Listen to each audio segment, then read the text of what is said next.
Imagine this, it's your 30th birthday. All of your friends have come to your party, but looking around you can see that the mingling isn't going quite as hoped. Your friends from high school and university are keeping to themselves, and the people you invited from work, well, they just won't leave the bar. Luckily, your parents are moving between the groups, telling embarrassing stories. Believe it or not, this party is happening 1,000 kilometers under your feet and at 1,000 degrees. It's the hottest party in the world. Deep in the earth, something amazing is happening. The Earth's crust, its uppermost skin, is being mixed up like a good martini and shared around.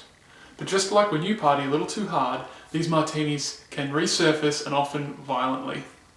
It is the aim of my project to analyse these violent eruptions to determine what the contents of last night's cocktail was, or to leave analogy behind for a moment to determine how and why these volcanic eruptions occur by testing the chemistry of rocks at the Earth's surface.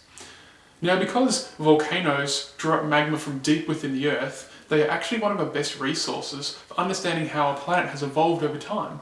And the processes underpinning this study are also key for our understanding of how Earth operates as a living, breathing, and exceptionally interlinked system. Now, you might be wondering, how can a volcano tell us about the evolution of our planet? Well, the cocktail, just like the Earth, is made of many ingredients. But was there an olive or an onion in it? And was it shaken or stirred?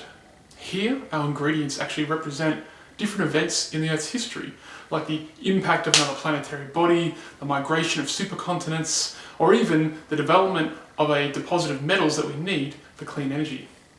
So by using state-of-the-art lab equipment, I am tasting the flavours of the deep Earth to unravel its delicious secrets. Now, as everyone knows, all the best parties happen on tropical islands. It just so happens that my two field sites are Itataki and Lord Howe Island in the Pacific Ocean. But before you get too jealous, COVID has kept me indoors, so I've had to use off-the-shelf samples from past expeditions. And just like my friends at the party, the machines that I use require liquid samples. And as if it wasn't hard enough to turn a rock into a liquid, I also need to purify them to a single ingredient in order to extract the data that I need. This is kind of like taking a single drop of lime juice out of last night's cocktail. But even though at times it feels like I'm trying to squeeze blood from a stone, the results that I have from Lord Howe Island indicate that the island was partially constructed from ancient seafloor that got jammed down into the deep earth and erupted back at this volcano.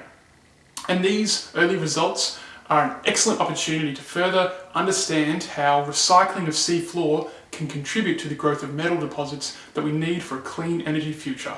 And I think that's something we can all drink to. Cheers.